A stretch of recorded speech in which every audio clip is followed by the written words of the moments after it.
Hey guys, Labrada here with Labrada Nutrition, and I have a very special guest with me today, none other than world-renowned nutritionist Keith Klein, founder of the Institute of Eating Management. And Keith is one of these world-class, renowned nutritionists that has been working with athletes like myself for years.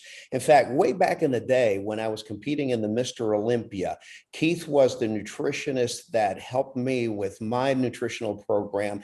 And not only did he help me, but he helped countless other athletes and bodybuilders over the years. And now today, he has even helped my son, IFBB professional champion and Olympian Hunter Labrada, with his diet at different stages during his career. And so we have a very special guide in Keith. You know, these are the type of people that we really need along our path to getting lean, to getting into better shape. So Keith, I just wanted to welcome you to the show. Thank you, buddy. I really, really appreciate it. You bet. And then so Keith, what have you been up to lately? Well, you know, Lee, as you know, we go way back, and I owned the Institute of Eating Management for 40 years, and I retired last year. And what I've done is I took what I do in my clinic one-on-one and transferred entirely online to now what's called lean body coaching, where we have coaches that do what I do and what I've been doing for 40 years to guide people on how to get in the kind of conditioning and shape they want to get into. So, as you know, I've worked with a lot of athletes over the years, written a lot of articles, right? Absolutely. And here's the thing, Lee. Yeah. Here's the thing. I really don't think anything about my background matters. I think what really matters is what can we do for the people that are tuning in today. 100%. So I want you to ask me any questions. Any questions you got, and we'll just convey some information. You bet. They can always look me up on Google or something. Right. 100%, 100%. But I do like for our viewers to know a little bit about your background, because obviously your background has incredible depth, incredible experience, and it brings tremendous credibility to the subjects that we're going to be talking about, not only in this interview, but also in interviews to come. Keith, so one of the things that I wanted to talk about today was protein. There's so many misconceptions about protein, and I mean, you could write books about protein, right? You know, but I think that a lot of our viewers are interested in knowing more about protein in terms of how they can use it in order to get leaner, to get healthier, you know, and there's a lot of talk about protein and how much protein you need to build muscle or maintain muscle leanness and that type of thing. But one of the parts that people overlook a lot is, you know, the fact that you need protein in order to maintain your health and brain function. Sure. Well, it's vital, right? And humans need a certain amount. One real quick thing I will say, though, if somebody wants to know more about my background, they can just watch the recent documentary that came out on Amazon Prime and on cable called Beyond Weight Loss. So that would be a great way for them to get to know a little bit more about who I am and what I do. And that's a fantastic documentary. Yeah. The reality is, and I think this is a real simple way that I like to explain it to my clients. No two bodies are the same. People have different workout plans. Some are runners, some are weight trainers, some are different kind of dancers, right? But this is going to make a lot of sense. We all understand that the human body can only assimilate so much fuel at one time, right? That's right. We all know that. And if you eat more than your body can process at one time, it simply gets stored as fat, or it gets dissipated off into the air as heat. Right. Now, depending on how much you weigh and what type of activity you engage in, sort of determines the amount of protein you require. And the most important thing, though, is how much can you assimilate per feeding? That's what we need to know, right?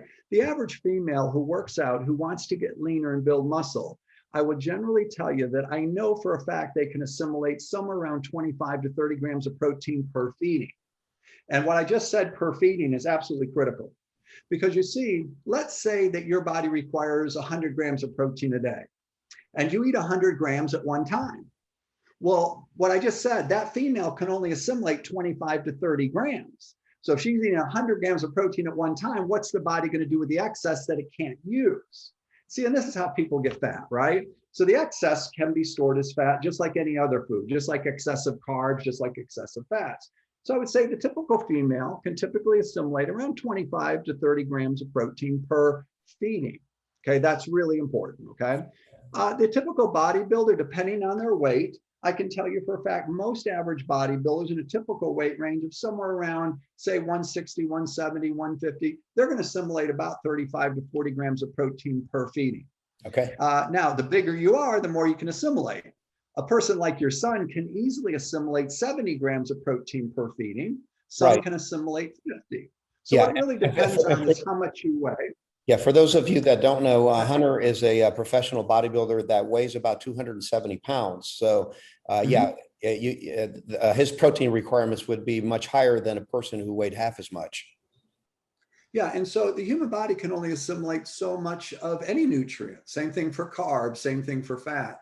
And I'll tell you something though, the quality of protein really, really matters. And this is the other component. One, spreading it out throughout the day in frequent meals. A typical woman that wants to get lean and get dense should eat between about 4 to 5 meals a day and have it spread out. A bodybuilder like Hunter could easily eat 6, 7, or up to 8 meals a day, you know, because he's bigger and he's trying to accomplish more mass. And this is the other thing to understand, Lee, I cannot make somebody more muscular by jamming more protein to each feeding. I can only make them more muscular by adding more feedings. I don't know if you remember Milo Skarcev. Remember him? Yes, he was kind of a Mr. Olympia competitor. Yes, he's a great champion. Yeah, oh yeah. Well, back in the day, remember we were on the Metrics cruise together years ago. Remember that? Oh, we yeah. had a cruise ship, and he at that time he was eating 100 grams of protein per feeding and eating 7 to 8 meals a day. Yeah, that's a lot. So but listen, if I said, listen, this guy's eating 700 grams of protein a day, that's beyond comprehension. Yeah, because this guy's big, so much, right? Right. But remember, what was most important is he was doing it between numerous meals. Because if someone sat down and ate 700 grams of protein at one time, they're just going to get fat. They're going to get ammonia, urea, uric acid build up in their body. It just isn't going to be good. So the key is one, small frequent feeding spread out evenly during the day. And a typical female, 25 to 30 grams. Typical average bodybuilder, maybe 40 to 50 grams of protein per feeding for optimal results. So just basically calculate how many grams of protein based on your body weight. So like 1 gram per pound of body weight. If you're 200 pounds and you break that up over 5 meals, that's 200 divided by 5 or 40 grams of protein at each meal. Am I right? Exactly. That's a really good way to do it. But here's something I don't think a lot of people understand. First of all, it's not just about building muscle. It's about human immunity. Dr. Peter Lemon, who does some amazing research on protein studies, showed that in long distance runners running out in the California polluted air, their risk of lung cancer was just as great as a smoker's because they were taking in copious and voluminous amounts of pollutants running amongst the polluted air. That's amazing. However, what's fascinating was when he did a study years ago where he put people on a very high protein diet because he wanted to see does high protein harm healthy kidneys, okay? Then he put a group on normal protein intake. And then this is what I love about the guy. He decided to put a group on no protein. Wow. Do you know that after 8 weeks, he had to stop the study? Not because the people eating more were being harmed, but because the people not eating any were being harmed. Their B and T suppressor cells were so greatly depressed that he had to stop the study because he was concerned that he'd be creating illness in this group not eating. So that was the first time years ago that I became aware that there's a strong link to protein intake and immunity. Right. So if you want to build a strong immunity, it's great to have a high quality protein spread out evenly through the day. And I think the other thing, I was just going to say, Keith, I think that unfortunately, a lot of sedentary people or people that don't exercise and know some basics about nutrition, they tend to undereat protein, and it has bad consequences for the health. Well, yeah, but also not just the loss of muscle mass, right? So as they're aging, they're degrading.